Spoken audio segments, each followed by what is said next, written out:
All right, so for today's warm-up, we have 2 problems to solve. And I want you to really get into the habit of asking yourself all the different questions, because the easier you can make the problem for yourself, the better. So we look at the x's, and the first thing we say is, can I automatically get rid of the x's? Nope. Then we look at the y's and we say, can I automatically get rid of the y's? Nope, right? Because in order to automatically get rid of one, they would have to be the same number, the same letter, and opposite signs. And we don't have that here. So now we go back to the x's and we say, okay, is there anything that I can multiply the lower of the 2 numbers by that's going to give me the higher number? So is there anything I can multiply 2 by that's going to give me 5? Nope. Is there anything I can multiply the 4 by that's going to give me 5? Nope. So now I know I have to do that least common multiples. So I'm going to come back here to the x's. I could do the y's if I wanted to, but I like to always go left to right.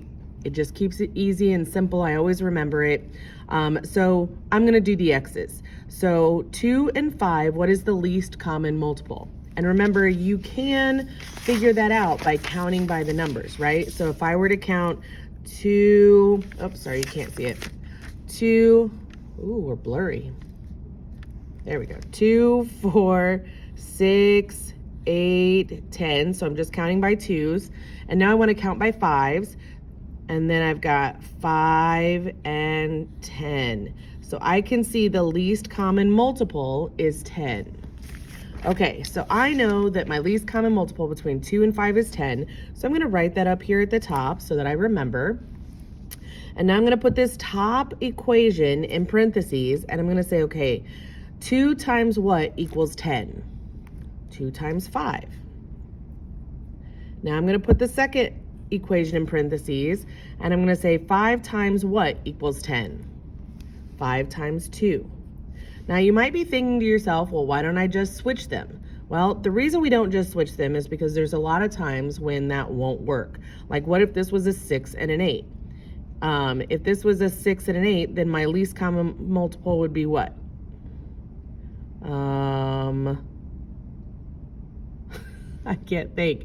6 and an 8, my least common multiple. Let's figure it out because I'm not thinking right now. So 6, 12, 18, 24, right? And then I have 8, 16, 24. So if it was 6 and 8, then I would have to multiply the top equation by 4 and the bottom equation by 3, right? So it doesn't always just flip them. Sometimes it's going to be lower, okay? So that's why we don't just flip them. All right, back to our equation. So now I have to look at my signs. I've got a negative and I have a positive, and I want them to be opposite from each other, and they are. So I'm good to go. If they were the same, like let's say this was a -5, then I would need to switch one of the signs, and I would do that by multiplying by a negative number, okay? So that's just kind of a reminder. So let's go ahead and finish out with this problem. So now that I know that I'm multiplying by 5 on the top and 2 on the bottom, I'm going to go ahead and multiply or distribute this across the entire equation. And that's really important. You have to distribute this across the 2x, the 4y, and the -8 there. So 5 times -2x is -10x. 5 times -4y is -20y. And 5 times -8 is -40, right? Perfect. All right, so now we do the same thing with the bottom equation. All right, so 2 times 5x is 10x. 2 times 5y is 10y. And 2 times 0 is 0. Okay. So now that I have it all figured out and I've got it in a way that's going to work to eliminate one of the variables, now I'm just going to add the 2 equations together. When I add a -10x and a +10x, I get 0, so that just cancels out. When I add a -20y and a +10y, what does that give me? -10y. And when I add negative 40 plus 0, what do I get? Negative 40. Right? So now, what do I need to do? I'm going to divide by negative 10 on both sides, just like that. When I do that, this 10 cancels out, gives me y equals negative 40 divided by negative 10. I have two negatives, so it's going to turn positive. 40 divided by 10 is 4. So y equals 4. So now that I have that done, I figured out what y is. Now I have to start over. I'm going to go back up to the original equations. I'm going to choose either one of the equations. It really does not matter which one you choose. I like to work with positive numbers, so why don't we try this one this time? All right, so let's start with 5x plus 5y equals 0. And I rewrite the problem so that I don't get myself confused. And I know that this y is the same as or equal to this y. So I can substitute this 4 in place of this y. So I have 5x plus 5 times 4 equals 0. Right? So this 4 is the same as this 4. Okay? So now I'm going to multiply that out. And I've got 5x plus, what's 5 times 4? 20.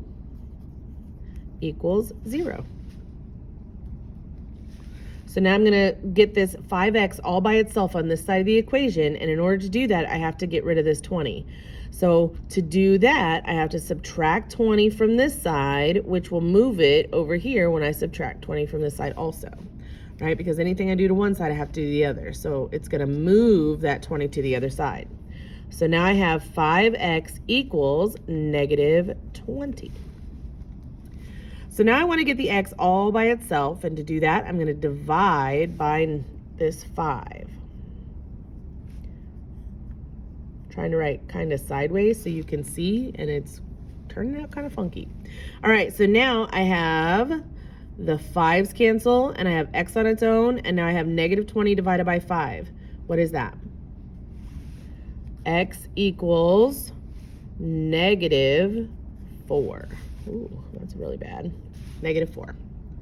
So in order to write this, we're going to put it in a solution set. Remember, it's always going to be x comma y. And so I want to put negative 4 first, comma, positive 4. Okay? Good job. All right. Go ahead and pause the video and try number 2 on your own.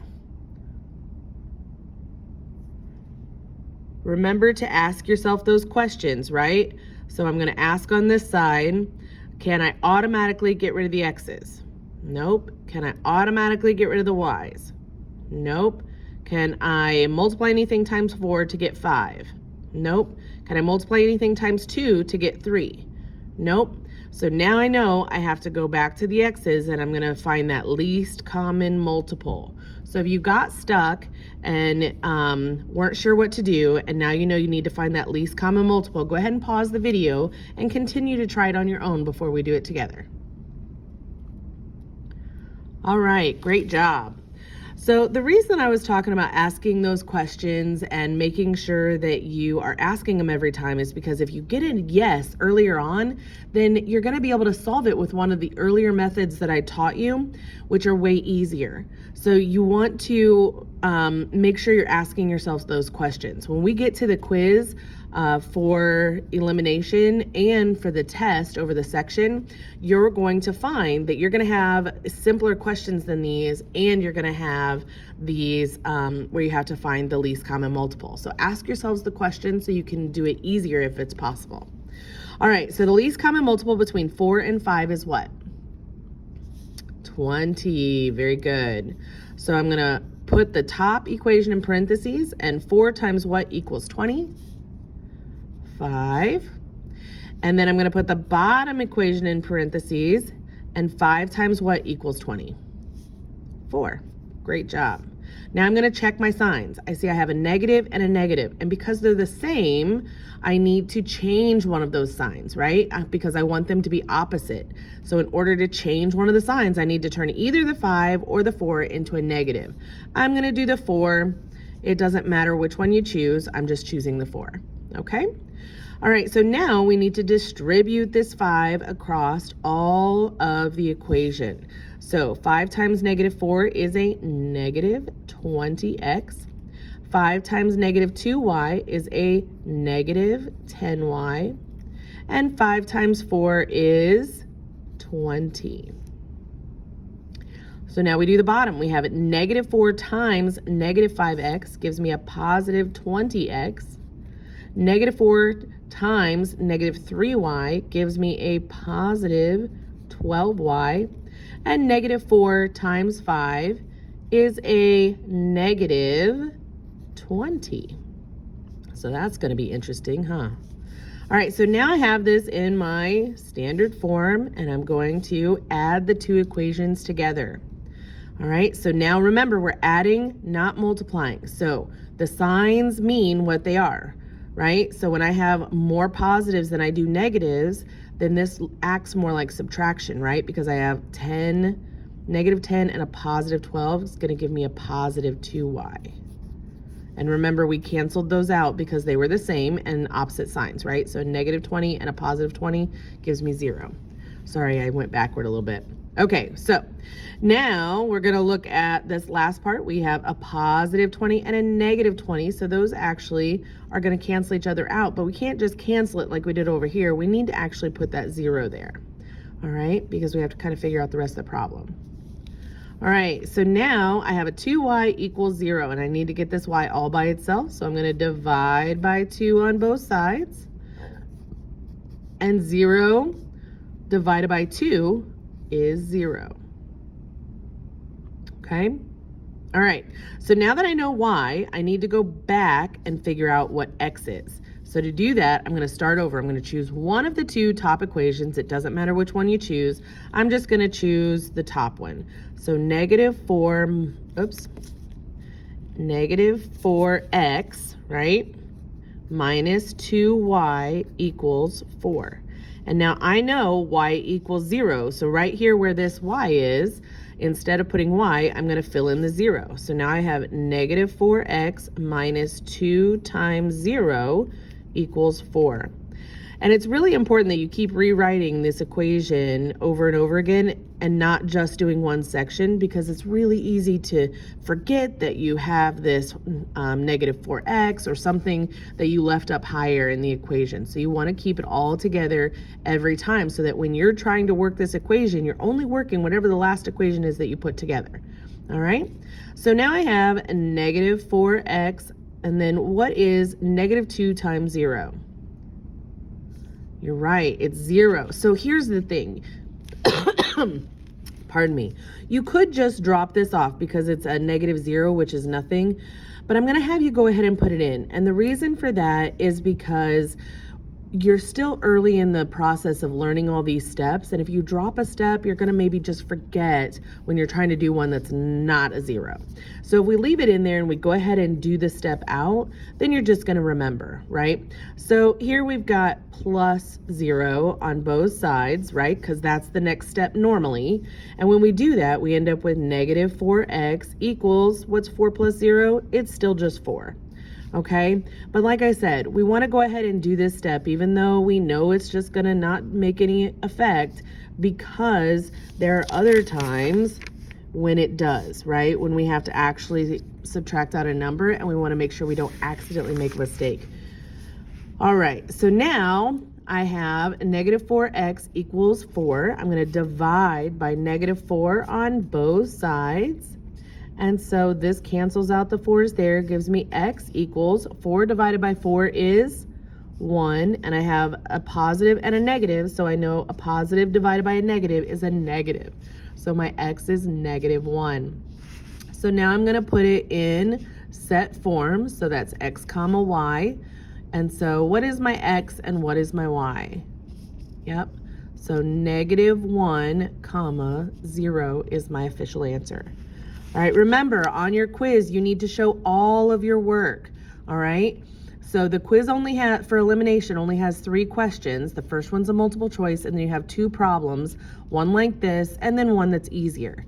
All right, so you want to make sure you're asking yourself those questions. You have to make sure you put all these steps here, because each one of these that you're going to work out is worth 12 points apiece. You're going to get a point for every single step that you do. So you want to make sure you do all the steps and show all your work. All right. The nice thing about that is if you make a mistake, like let's say you accidentally put, I don't know, maybe you did 22 here, 22y instead of 2y, because you added them instead of looked at the signs. Well, you're going to miss this step because it's wrong, but then I'm going to take into account that one was wrong. And as long as you're doing the rest of the steps right, you'll get the rest of the steps right.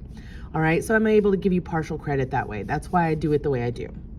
All right, so if you have any questions, as always, please feel free to email me. I'm happy to help you in any way that I can. And if you feel like you just need some more time, sit down with me. We can always sign you out for SRT, or you can come in. We can look at a before school time if you want to do that.